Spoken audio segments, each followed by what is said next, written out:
Hallo und herzlich willkommen zur virtuellen Kaffeepause mit Picon. Schön, dass ihr alle mit dabei seid. Im Chat ist heute schon wieder richtig viel los. Ich glaube, ihr freut euch genauso wie wir auf das heutige Thema. Ich sehe schon wieder ganz viele Grüße, die also hier dabei sind. Ich komme gar nicht hinterher. Claudia Küper hat vorhin geschrieben, liebe Grüße auch an Mascha, Ralf, Volker B., Moin aus Marktheidenfeld, aus Butzbach, aus Karlsruhe und so weiter. Auch der Martin ist mit dabei aus Erfurt. Hallo Timmy von Patrick, Christen. Also hallo und herzlich willkommen an alle treuen Zuschauer und Zuschauerinnen, die uns immer wieder begleiten. Für alle, die mich noch nicht kennen, mein Name ist Timmy und ich bin euer Picon-Trainer hier auf YouTube. Der heutige Stream wird die erste Ausgabe aus unserer neuen Themenreihe sein und das Zauberwort dazu heißt Rendering. Dieses Thema ist unglaublich gefragt in der Picon Planner Community. Und warum ist das so? Naja, die Antwort ist eigentlich recht einfach. Jeder will seine virtuell geplanten Einrichtungskonzepte mit möglichst realistischen Renderings präsentieren und für den Kunden bildlich erlebbar machen. Die Erstellung von solchen Renderings ist ja heute mit vergleichsweise wenig Aufwand umzusetzen und spart auch an vielen Stellen Kosten. Und manche Firmen verzichten mittlerweile für die Erstellung von Produktbildern auch komplett auf teure Fotostudios und berechnen die Bilder der verschiedenen Produktvarianten, zum Beispiel für Kataloge und Webseiten, einfach per Computer. Und die Unterschiede zu einem Foto lassen sich manchmal kaum noch ausmachen. Und auch da, wo ihr unterwegs seid, vor allen Dingen im Projektbusiness, ist es heute gang und gäbe. Die Kunden erwarten von ihren Planern, dass sie bereits in der Konzeptphase eine bildliche Vorstellung davon bekommen, wie ihr Projekt in der Realität aussehen wird. Und ich habe euch mal ein Beispiel aus der Praxis auch mitgebracht, sozusagen aus der Praxis für die Praxis. Hier seht ihr ein Projekt aus dem Gastronomiebereich, das von Niklas Wille in Kooperation mit der Bonvita Group im Picon Planner geplant wurde. Und mit Hilfe der Visualisierung, da war der Planer also zu jeder Zeit in der Lage, die Vorstellungen des Kunden also immer wieder sichtbar zu machen. Und wie ihr hier auf dem nächsten Foto sehen könnt, befindet sich das Projekt auch bereits in der Umsetzung und sogar kurz vor der Fertigstellung. Dieses und viele weitere Beispiele aus der Praxis unterstreichen den Bedarf, schnell und effizient hochwertige Renderings zu erstellen. Und welche Gestaltungsmöglichkeiten ihr mit einem Werkzeug wie dem Picon Planner habt und welche Qualität auch bei Renderings möglich ist, das sollen euch mal die folgenden Beispiele aus unserer Picon Community zeigen. Da lohnt es sich auch mal Vollbild umzuschalten, und zwar bei diesem Rendering von Łukasz Wincicki aus Polen. Da lohnt es sich wirklich auch kurz mal innezuhalten und diese Stimmung hier zu genießen. Es passt einfach alles.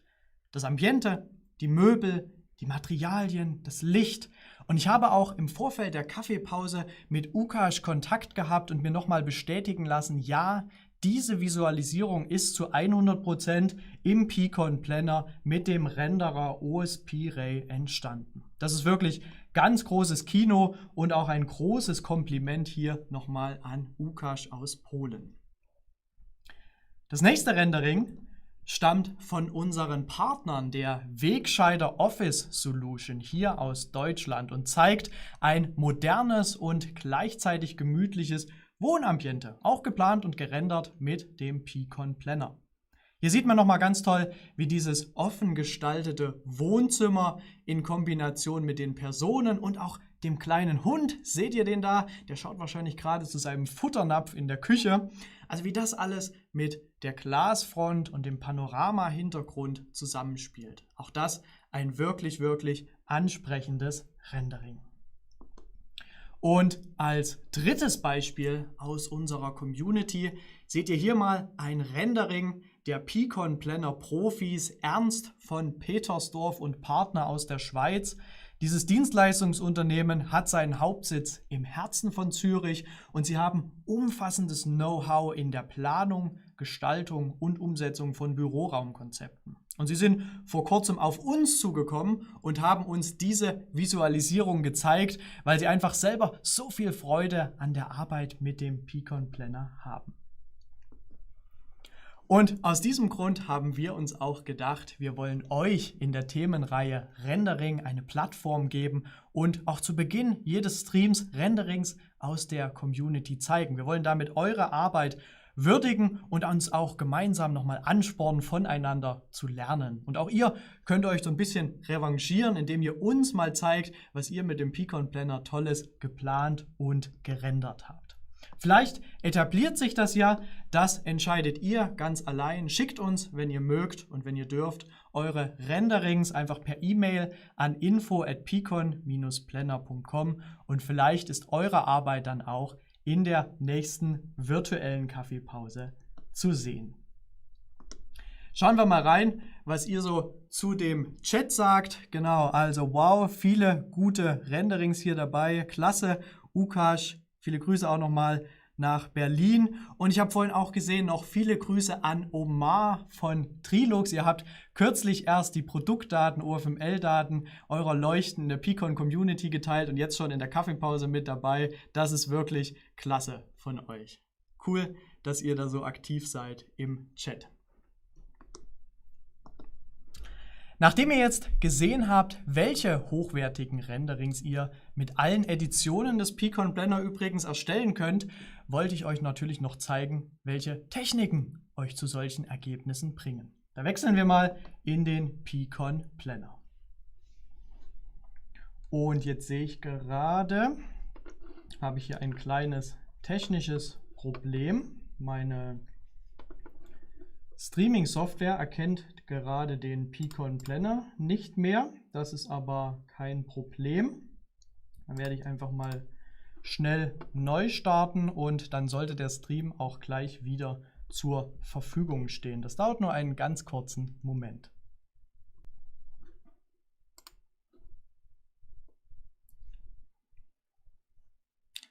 Und ich warte mal ganz kurz noch, ob wir wieder da sind. Ich denke mal, das Ganze sollte jetzt wieder funktionieren. Genau, da sind wir also schon zurück. Und hier habe ich jetzt den Picon Planner auch einmal für euch vorbereitet. Genau, also ein Rendering ist immer sozusagen eine Form der Präsentation eurer Planungsergebnisse. Und deswegen findet ihr die entsprechenden Optionen zur Bildberechnung auch hier im Reiter Präsentation unter Bild. Mit einem Klick darauf öffnet sich hier der Bilddialog und ihr könnt jetzt aus 3 Optionen wählen. Einmal den Typ des Renderings, die Ausgabegröße und dazu noch den Renderer. Lasst mich mal zum besseren Verständnis kurz nochmal auf die verschiedenen Renderer eingehen. Der erste Renderer, den ihr hier seht, trägt den Namen OpenGL und der ist sozusagen die schnellste Variante, um ein Bild eures aktuellen Blickpunkts einmal auszugeben. Wir nennen ihn oft auch einfach nur die Ansicht, denn er gibt genau das aus, was gerade im Picon Planner angezeigt wird. Also auch genau in dem Darstellungsmodus, den eure Ansicht gerade verwendet. Das Bild ist also mit einem einfachen Klick auf Play hier sofort verfügbar. Die Liste der Renderer beinhaltet weiterhin noch den YAF-Array und den OSP-Array. Und jetzt kommt eine ganz wichtige Information für alle. Den Renderer YAF-Array wird es in der kommenden Picon Planner Version nicht mehr geben und wir wollen ihn hiermit auch offiziell abkündigen. Die Gründe dafür liegen auf der Hand. Der Renderer hat eine veraltete Technologie und ist auch nicht optimiert für die modernen Prozessoren. Das macht ihn in der Praxis einfach langsam. Und ganz konkret, unterstützt er auch einige Parameter des im Picon Planner genutzten Materialmodells nicht, wie zum Beispiel eben die Rauheit. Er kann die Umgebungsparameter nicht übernehmen und auch mit diesen neuen photometrischen Lichtquellen kann der Jaffa-Ray nichts anfangen. Und wenn man hier auch mal in die Optionen einfach mal reinschaut von diesem Renderer, dann sieht man also auch, die sind recht umfangreich. Deswegen ist er also in der Praxis auch verhältnismäßig kompliziert zu bedienen. Sollte es da draußen trotzdem noch jemanden geben, der diesen Renderer produktiv nutzt, dann meldet euch bitte per E-Mail an info@picon-planner.com bei uns. Wir lassen euch definitiv nicht im Regen stehen in dieser Thematik. Im Bereich Rendering wird also in der Zukunft hier nur noch der Renderer OpenGL und OSP-Ray im Picon Planner zur Verfügung stehen.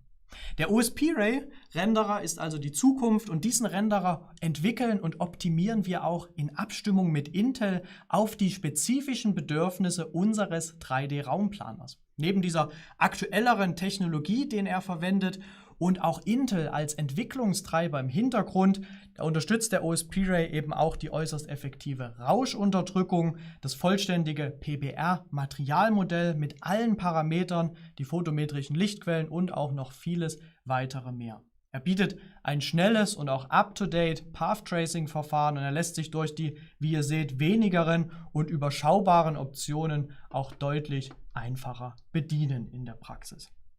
Ihr könnt ja gerne mal in den Chat schreiben, welchen Renderer ihr in der Praxis aktuell nutzt, aber ich denke eigentlich, die Antwort dürfte klar sein. Die meisten werden für ihre Visualisierung bereits OSP-Ray verwenden.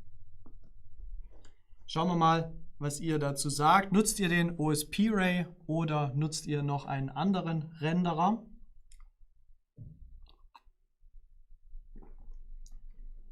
Paul schreibt schon und auch die Raumpiraten, OSP-Ray, genau, die meisten nutzen also wirklich schon diesen Renderer. Das ist wirklich gut und das empfehlen wir euch auch.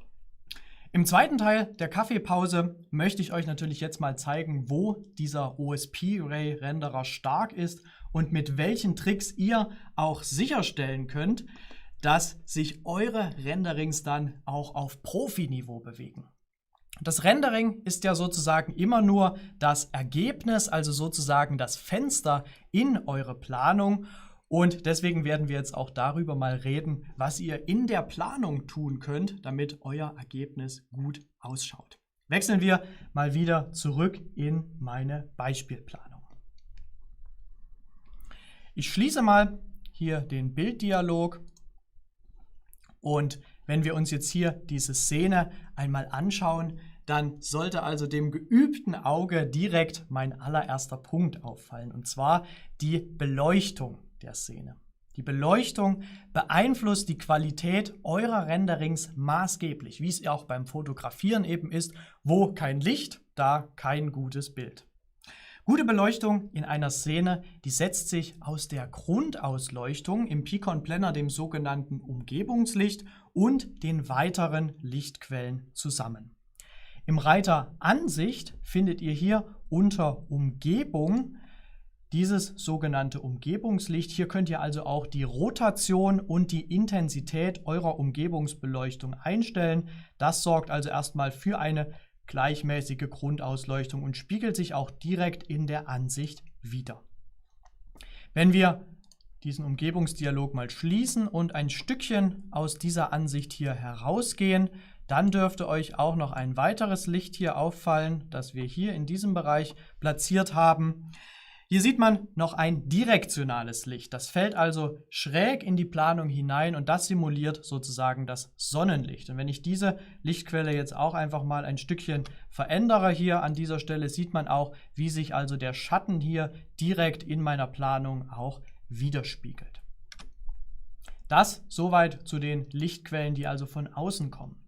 Wechseln wir mal in die Kamera S-Bereich hier. Hier sieht man jetzt an der Decke zum Beispiel eine Vielzahl von Spotlichtern, die für eine gleichmäßige Lichtverteilung im Raum von oben nochmal zusätzlich sorgen. Und für die Highlights, die könnt ihr jetzt noch nicht sehen, ich versuche mal ein Stückchen weiter hier oben in die Ecke zum Beispiel zu navigieren. Da sieht man das jetzt schon. Wir haben also für diese Highlights wie diese indirekte umlaufende Beleuchtung unterhalb der Decke und auch für die Leuchte hier oberhalb des Esstisches selbstleuchtende Materialien verwendet. Diese Materialien fügen sich also der Geometrie sozusagen an und bieten euch sehr viel Flexibilität, wenn es um indirekte Beleuchtung zum Beispiel auch geht. Und zu guter Letzt haben wir hier noch eine weitere Kamera untergebracht, zum Beispiel die Regalkamera. Hier sieht man jetzt ganz eindeutig, sind auch in diesen Leuchten hier photometrische Lichtquellen untergebracht mit einer speziellen Abstrahlcharakteristik hier eben nach oben und nach unten. Diese unterstützt der Picon Planner jetzt ganz neu.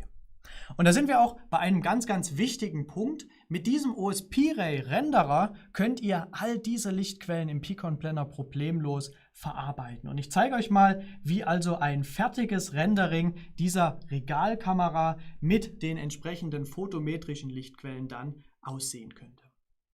Ein Tipp von mir wirklich, nutzt die Vielzahl der Lichtquellen, die euch im Picon Planner zur Verfügung stehen, um eure favorisierte individuelle Lichtstimmung in der Planung auch umzusetzen. Wie ihr auch bei dem Bild von Łukasz aus Polen gesehen habt, entscheidet also wirklich diese Stimmung zu einem großen Teil darüber, wie das Rendering auf den Betrachter wirkt. Und es ist immer auch eure persönliche Note, die ihr da mit unterbringen könnt. Kommen wir zum zweiten Punkt, und zwar die Materialien in der Planung.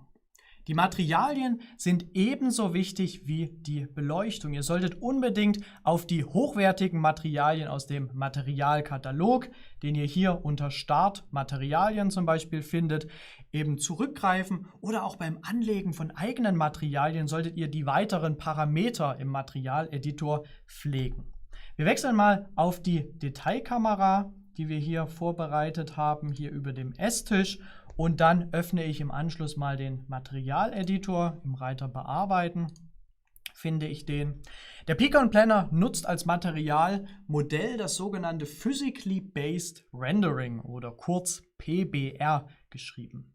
Wenn ich jetzt zum Beispiel hier hinten mal die Wand selektiere und mir dann hier diese Marmortextur beispielsweise einmal selektiere, dann sehe ich, dass dieses Material aus der eigentlichen Textur, einer Rauheitsmap und zusätzlich noch aus einer Normal Map besteht.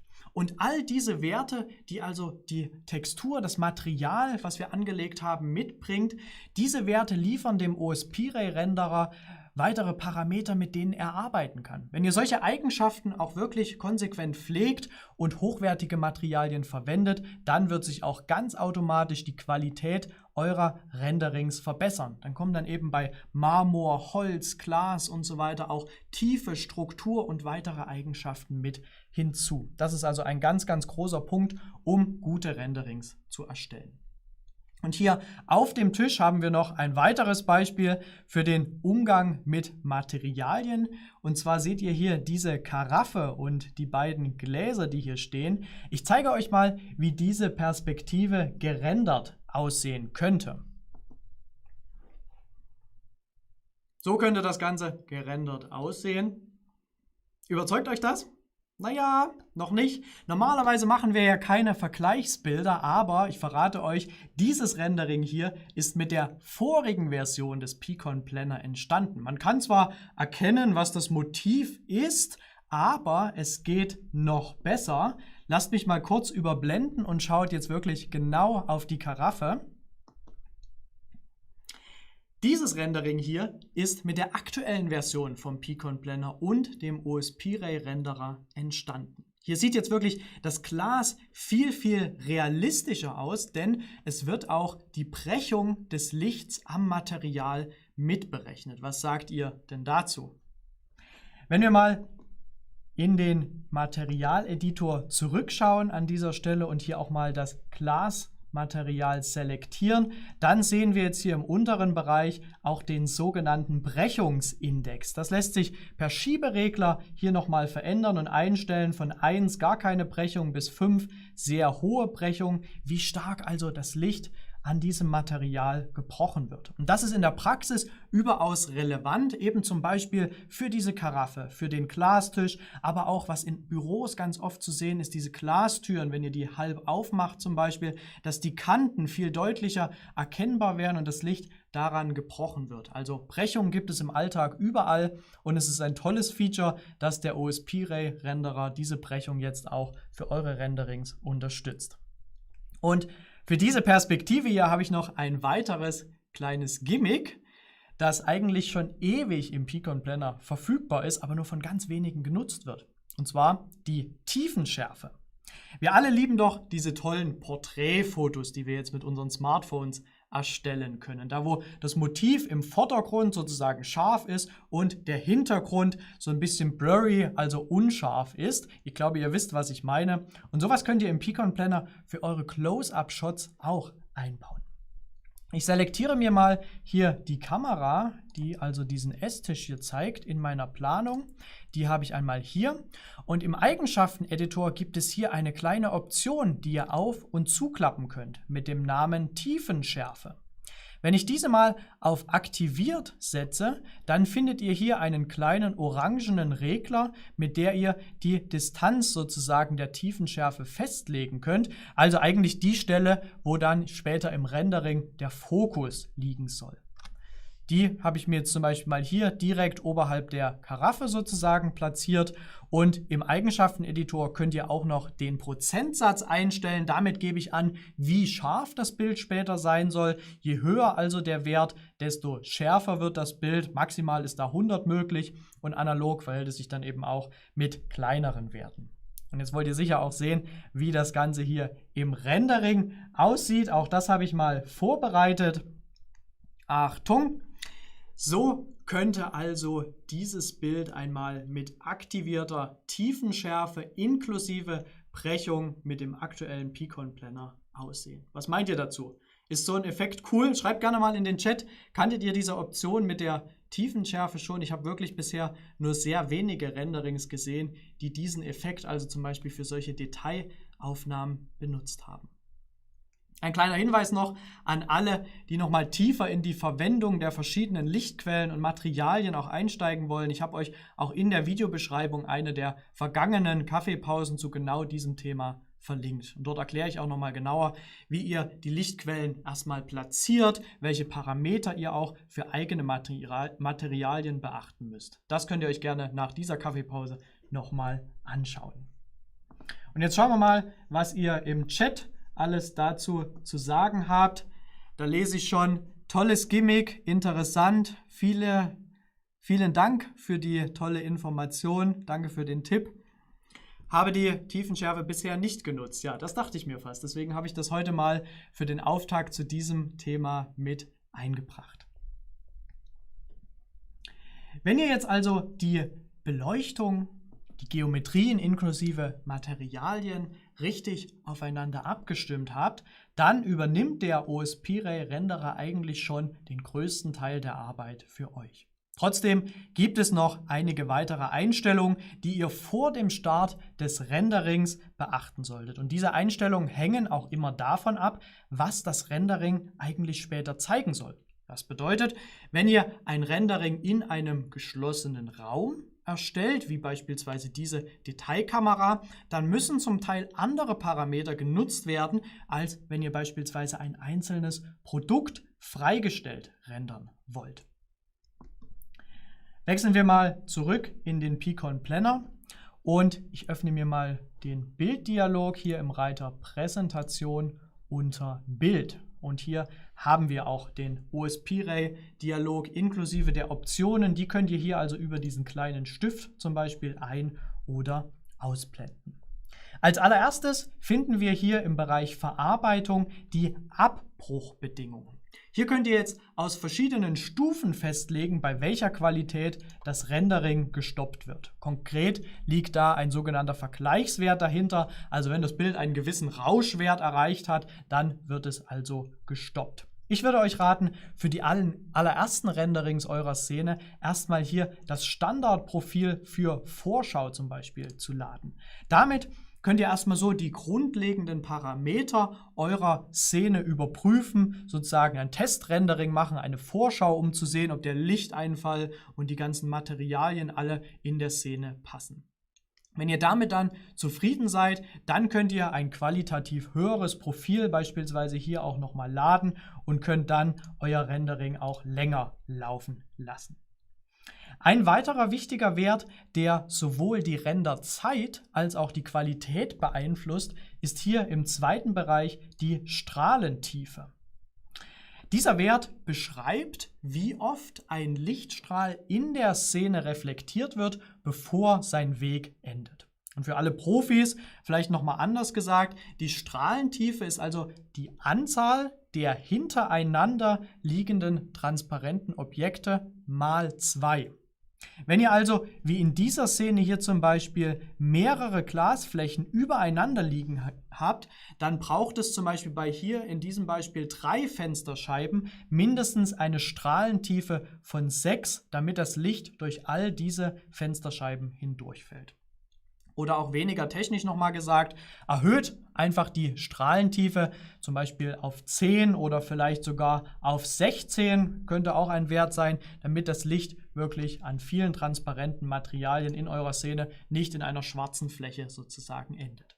Das heißt im Umkehrschluss aber auch, wenn euer Objekt beispielsweise frei im Raum steht, dann kann ja das Licht nicht so oft an verschiedenen Flächen und Materialien reflektiert werden. Das heißt, ihr könnt also mit einem geringeren Wert oder auch eben dem Standardwert für die Strahlentiefe arbeiten und so ganz konkret in der Praxis eure Renderzeit verkürzen. Zum Abschluss der heutigen Kaffeepause möchte ich euch nochmal einen Trick zeigen, den ihr bei der Visualisierung von Einzelprodukten verwenden könnt und den so auch eigentlich nur der OSP-Ray Renderer kann. Wir wechseln mal schnell in eine weitere Planung, die ich hier vorbereitet habe. Hier habe ich mal den Außenbereich nochmal aus dieser Planung extrahiert. Stellt euch vor, ihr wollt diese geplante Komposition jetzt für die Terrasse als Rendering ausgeben. Ihr habt vielleicht im PowerPoint oder wo auch immer eine Broschüre gestaltet und wollt die Sitzecke dort freigestellt als PNG einbinden. Wechseln wir mal in den Renderdialog und starten einmal die Berechnung dieser Szene.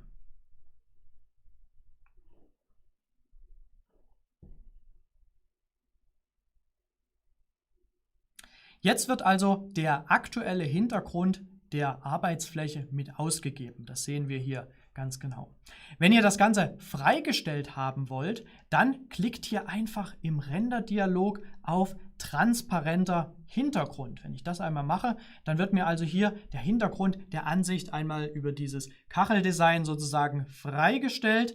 Das Problem ist allerdings an dieser Stelle, dass ihr keinen Schatten unter eurem Objekt habt und die Visualisierung dann vielleicht eben nicht ganz so realistisch rüberkommt. Ihr könntet jetzt zurück in die Planung gehen, eine Fläche zeichnen oder einen Fußboden einfügen, aber es geht auch viel einfacher. Im Renderdialog könnt ihr hier nämlich bei OSP-Ray einfach einen Haken bei Schattenebene setzen und dann startet ihr das Rendering einfach nochmal. Und jetzt seht ihr auch gleich, was passiert. Es wird automatisch sozusagen eine Fläche auf der Nullebene generiert, die den Schatten des Objekts hier direkt zurückwirft. Und mit dieser Option transparenter Hintergrund könnt ihr entweder entscheiden, ob ihr das Ganze hier also auch in einer weißen Fläche beispielsweise haben wollt mit Schatten oder ob ihr dann einen transparenten Hintergrund nutzen wollt, den ihr zum Beispiel dann eben im PowerPoint auch freigestellt oder auf eurer Webseite freigestellt einfügen könnt.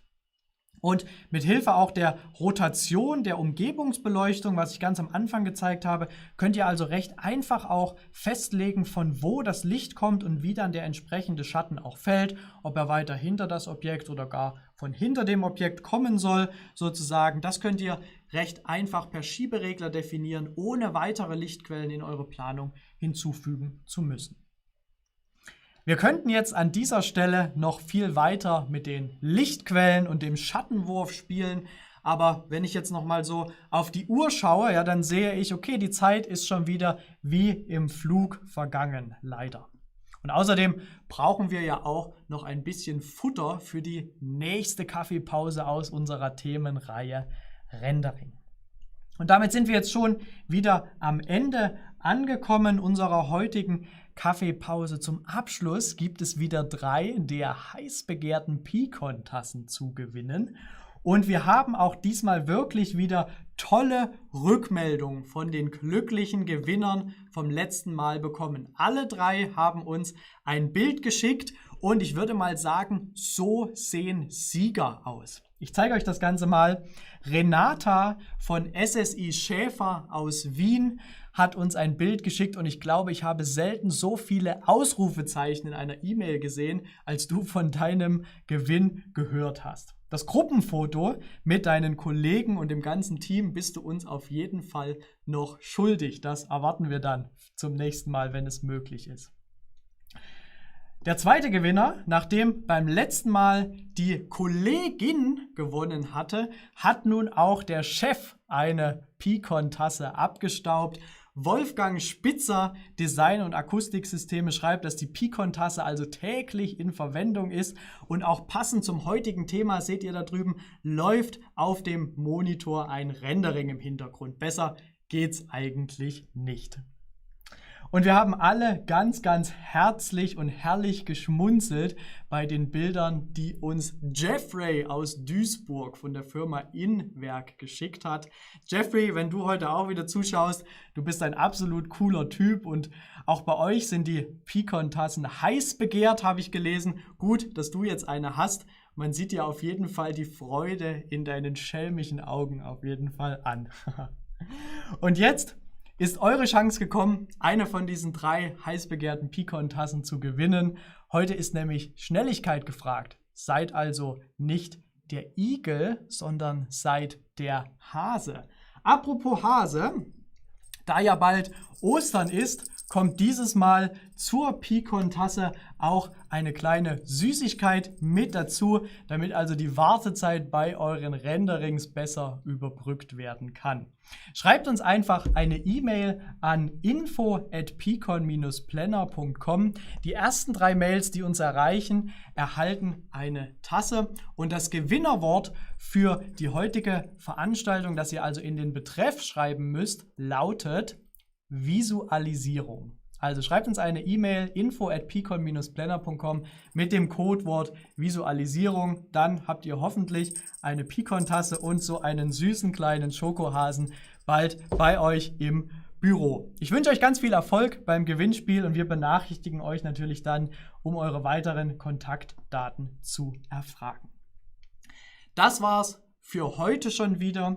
Ich hoffe, euch hat der Auftakt zu unserer neuen Themenreihe Rendering gefallen. Mir bleibt nur noch zu sagen, herzlichen Dank wieder für euer Interesse und fürs Zuschauen. Wenn euch die virtuelle Kaffeepause gefallen hat und das ganze Format, dann lasst gerne auf jeden Fall ein Like unter dem Video da, teilt die Aufzeichnung dann mit euren Freunden und Kollegen. Klickt ruhig nochmal auf dem Kanal auch vorbei in die vergangenen Kaffeepausen und nicht zu vergessen natürlich abonnieren, damit ihr beim nächsten Mal wieder mit dabei seid. Ich verabschiede mich und ich freue mich schon darauf, wenn wir uns das nächste Mal bei einem spannenden Thema wiedersehen. Seid gespannt, bleibt gesund, viele Grüße von eurem Timmy und dem ganzen Peakon-Team.